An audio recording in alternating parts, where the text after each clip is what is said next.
নবীজি সাল্লাল্লাহু আলাইহি সাল্লামের কপাল মোবারকের বর্ণনা কানা রাসূলুল্লাহ সাল্লাল্লাহু আলাইহি ওয়াসাল্লাম ওয়াসিআল জাবিন। নবীজির কপালটা ছিল চওড়া, দেখতেই মনে হতো নেতৃত্ব গুণে সর্বপ্রকার গুণ দিয়ে আল্লাহ ওনাকে বানিয়েছেন। 7 নাম্বার নবীজির ভুরু মোবারক, ভুরু এই দুই পাশের ভুরু। আল জামিউস সগীর 6475 নাম্বার হাদিসে আসছে কানা রাসূলুল্লাহ সাল্লাল্লাহু আলাইহি ওয়াসাল্লাম আযাজ্জাল হাওয়াজিবি সাওয়াবিগা মিন গায়রি কারনিন বাইনাহুমা। রাসূল আকরাম সাল্লাল্লাহু আলাইহি ওয়াসাল্লামের ভুরু মোবারক, এই দুই ভুরু মোবারক ছিল বক্র, বাঁকা, সরু, চিকন। এখন পার্লারে গিয়ে অনেকে চিকন করে, আমার নবীর ভুরু আল্লাহ বানাইছে এমন চিকন ছিল। দুইটার মাঝখানে মিন গায়রি কারনিন, এই দুই ভুরুর মাঝখানে লাগানো ছিল না। এখন আমার দিকে তাকান, নবীজির এই দুই ভুরুর মাঝখানে বাইনাহুমা, এই দুই ভুরুর মাঝখানে একটা রগ ছিল ইউদিররুহুল গদব। আমার নবী যখন মাঝে মাঝে রাগ করতেন এই রগটা ফুলে যেত। আর না জানি কত সুন্দর লাগতো। অবশ্যই নবীজি রাগ হইলেও সুন্দর লাগতো। নবীজি সাল্লাল্লাহু আলাইহি সাল্লামের এই দুই ভুরুর মাঝখানে একটা রগ ছিল ইউদিররুহুল গদব। নবীজি যখন রাগ করতেন তখন তার এই দুই ভুরুর মাঝখানে রগটা ফুলে উঠতো।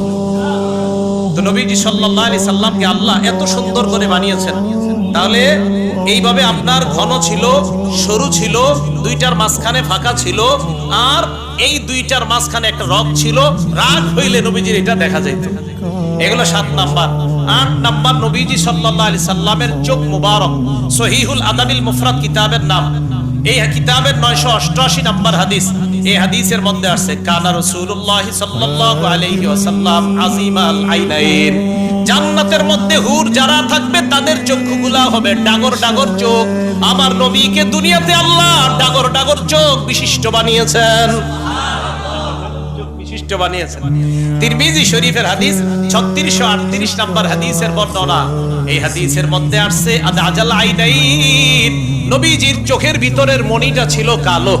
তিরমিজি শরীফের 3846 নাম্বার হাদিসের বর্ণনা আশকালাল আইনাইন, নবীজির চোখের এই কিনারা দিয়ে দেখলেই, যেই কেউ দেখলেই নবীজিকে মায়া করতে বাধ্য। চোখগুলো আল্লাহ এত মায়াবী বানাইছেন। আশকালাল আইনাইন, আশকালাল আইনাইন, চোখ ছিল বড়, দেখতে বড় চমৎকার, একটু লালিমা লালিমা ভাব ছিল।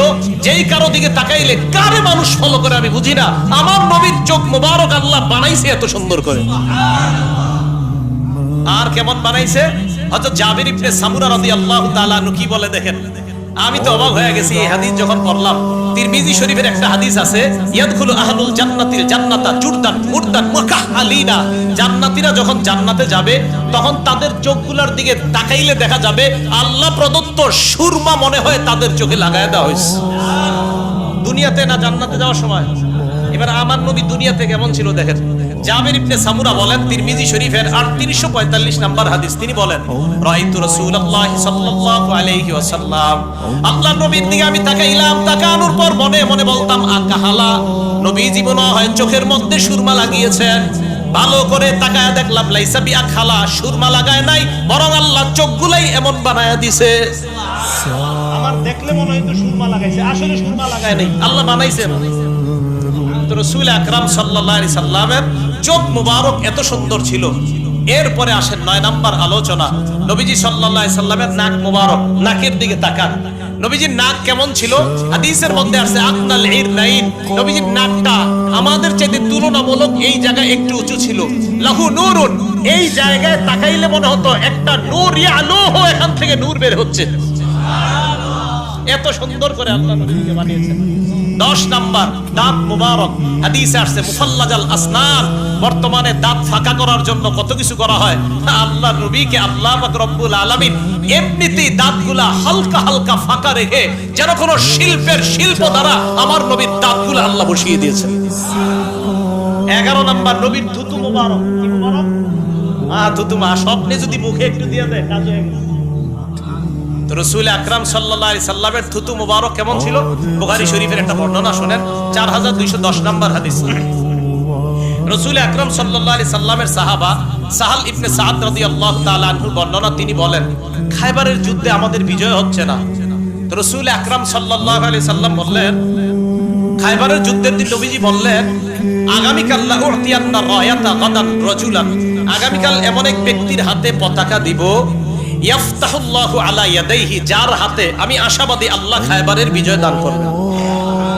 ইউহিব্বুল্লাহ ওয়া রাসূলা ওয়া ইউহিব্বুহুল্লাহু ওয়া রাসূলুহু, যেই ব্যক্তি আল্লাহ আর আল্লাহ রাসূলকে ভালোবাসে আর আল্লাহ এবং তার নবীও তাকে ভালোবাসে।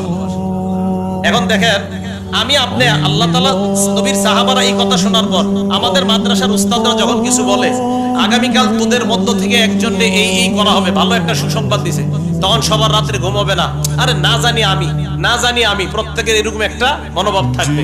তো নবীর সাহাবারা ফাবাতু ইয়াদুকুনা লাইলাতাহুম, রাতের বেলা এই চিন্তায় কাটায়া দিছে, আইয়ুহুম ইয়াতাহা, তারা এই চিন্তা করতে করতে রাতটা কাটায়া দিছে, না জানি কালকে আমাকেই দেয়, না জানি পতাকাটা আমাকেই দেয়, তো প্রত্যেকের আশা আমাকেই দিবে। ফালাম্মা গাদাও, যখন সকাল হইছে, ফালাম্মা আসবাহু গাদাও আলা রাসূলিল্লাহি সাল্লাল্লাহু আলাইহি ওয়াসাল্লাম, সকাল হওয়ার পর তারা সবাই আল্লাহ নবীর কাছে আসলেন। আসার পর নবীর আশেপাশে ঘুরে আর সবার চিন্তা আমারই দিবে। নবী এইভাবে তাকায়, আইনা আলী ইবনে আবি তালেব, সুবহানাল্লাহ, আলী কোথায়? সব সাহাবারা হুজুর সবাই আসছে, আলী ছাড়া। সাহাবারা জবাব দেয়, ইশতাকি আইনাই, হুজুর আলীর চোখের মধ্যে সমস্যা হয়েছে। নবীজি বলেন, তাড়াতাড়ি ডাকো। হযরতে আলী আসলেন, আসার পর বললেন, আলী কেন আসো নাই? হযরত আলী বলেন, হুজুর চোখে সমস্যা। নবীজি কই সমস্যা? চোখে। কখনো চোখ খুলছে। ফাবাসাকা রাসূলুল্লাহি ফি আইনাই, আল্লাহর নবী হযরত আলীর দুই চোখে থুতু দিয়ে দিছে। হযরত আলী বলেন, সাথে সাথে আমার অবস্থা এমন যেন আমার জীবনেও চোখে সমস্যা ছিল না। স্বপ্নে যদি একটু পায়া যান, কাজ হয়ে যাবে।